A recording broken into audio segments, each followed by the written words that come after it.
గత 5 సంవత్సరాలు జరిగింది కళ్ళకు కట్టినట్టు అంటే ప్రజలు ఏం కోరుకున్నారనేది రిజల్ట్స్ లో కనిపించింది. నాట్ ఓన్లీ సంక్షేమం డబ్బులు ఇస్తే కుదరదు అయ్యే పని కాదు అనేది ప్రజలు ఫీడ్బ్యాక్ లో ఓటింగ్ ద్వారా చెప్పారు. అసలు ప్రజలకి ఏం కావాలి, ఏం అడుగుతున్నారు, మనం ఏం ఇవ్వాలి అనే ఫీడ్బ్యాక్ ని మోదీ గారికి గానీ సెంట్రల్ కానీ చేరేశారా బీజేపీ సైడ్ నుంచి?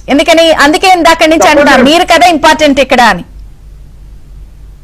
ఫీడ్బ్యాక్ ప్రతి ప్రభుత్వం మోడీ గారు కానీ చంద్రబాబు నాయుడు గారు ఫీడ్బ్యాక్ గా తీసుకుంటారు. ఈ ఎలక్షన్ కూడా ఒక ఫీడ్బ్యాక్. ఎలక్షన్ కూడా ఏం చెప్పారు ప్రజలు? 3 పార్టీలు కలిసి ఉండండి, కలిసి ఉంటే కలిసి ఉన్నాం, అన్ని మంచి శకునాలు ఎప్పుడు వస్తాయి? 3 కలిసి ఉన్నప్పుడు మాత్రం వస్తాయి. 3 విడిపోతే అంత సెలవుద్దు కానీ శకునం రాదు, మంచి శకునం రాదు, సెలవుద్దు అన్నారు. అదొకటి స్పష్టత.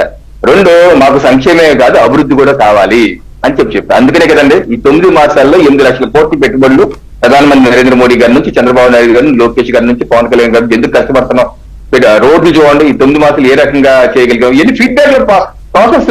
అలాగే ఇప్పుడు మన వాట్సాప్ గవర్నెన్స్ నేను అసెంబ్లీ చక్కగా చర్చ జరిగింది.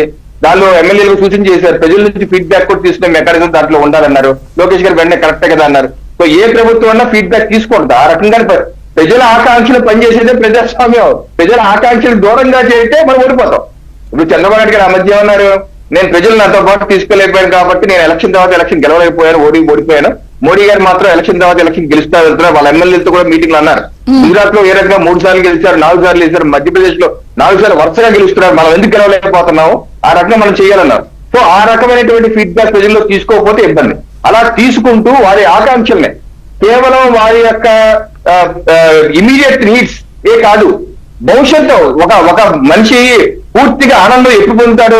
తన యొక్క పూర్తి యొక్క తన సమాజం, తన దేశం, తన రాష్ట్రం అభివృద్ధి చెంది అన్ని అవకాశాలు వస్తున్నప్పుడు తన ఇమీడియట్ అవసరంతో పాటు ఈ అవసరాలు తీర్చాలి. అలా ఆ రకంగా మనం ప్రణాళిక గుర్తుంచుకుంటాం. ఈరోజు పారిశ్రామిక అభివృద్ధి కావచ్చు, లేక అమరావతి నిర్మాణం కావచ్చు, లేకపోతే వివిధ ఇండస్ట్రియల్ నోట్స్, కొప్పర్తి కావచ్చు, కృష్ణపట్నం కావచ్చు, బౌద్ధ పార్క్ కావచ్చు, అనకాపల్లిలో రాబోయే స్టీల్ ప్లాంట్ కావచ్చు, సో రకరకాల పోలవరం ప్రాజెక్ట్ కంప్లీట్ చేసుకోవడం కావచ్చు. ఇన్ని మనకి 2029 వరకు ఏంటి అడుగుతారు మీరు. తప్పనిసరిగా మొత్తం అంతా ఇది మొత్తం డ్రాస్టిక్ చేంజ్ తీసుకురావడం 2009 కష్టం టైం పడుతుంది. కాకపోతే మనం ఏదైతే లక్ష్యాలు పెట్టుకున్నాం, ఇప్పుడు పోలవరం కంప్లీట్ కావాలి, అమరావతి మౌలిక వసతులు కంప్లీట్ కావాలి. మొత్తం అంతా నిర్మాణం 5 ఏళ్ళు అయిపోదండి. మౌలిక వసతులు కంప్లీట్ కావాలి. కొన్ని కేంద్ర రాష్ట్ర ప్రభుత్వాల యొక్క కార్యాలయం అక్కడ రావాలి. అలాగే రాష్ట్రంలో ఉన్నటువంటి మిగతా ప్రాజెక్ట్స్, ఇప్పుడు నాగాలాండ్ లో క్షిపణి పరిశోధన కేంద్రం అంటున్నారు, అది పూర్తి కావాలి. కొప్పర్తి ఎన్ని కావాలి. సో ఇలాగా ఒక షార్ట్ టర్మ్ గోల్ పెట్టుకుని 5 ఏళ్ళలో కొన్ని పూర్తి చేసుకుంటాం. ఆ తర్వాత మళ్ళీ ప్రజల ముందుకెళ్ళి ఆ ప్రోగ్రెస్ రిపోర్ట్ వచ్చి మళ్ళీ 5 ఏళ్ళు అడుగుతామండి. ఆ రకంగా మనం ప్రణాళికబద్ధంగా ముందుకెళ్ళాలండి.